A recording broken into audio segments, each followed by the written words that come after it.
this is Yolanda Van Veen, and in this segment we're going to learn all about how to grow Nicotiana, or the tobacco plant, which is a really beautiful plant in itself. So Nicotiana is a tropical plant. It's from Central America all the way into South America and most of the tropical areas, which means areas where there's no winter or summer change. It's warm all the time.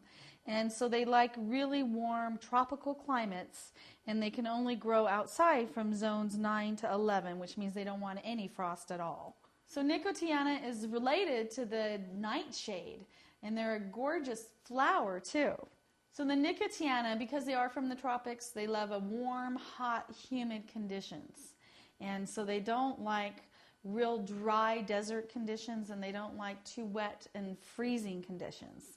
They like kind of something in between.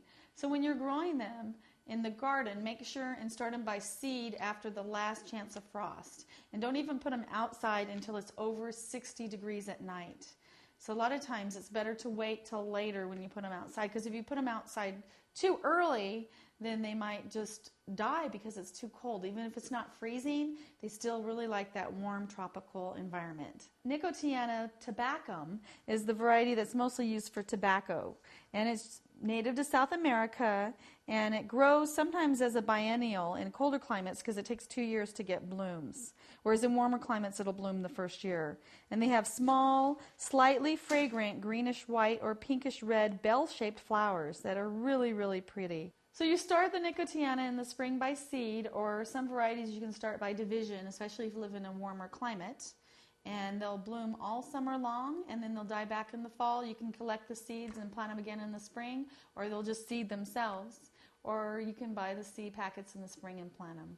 The tobacco plant has been really important to American history, and although not many people smoke anymore, they still enjoy the Nicotiana in their garden.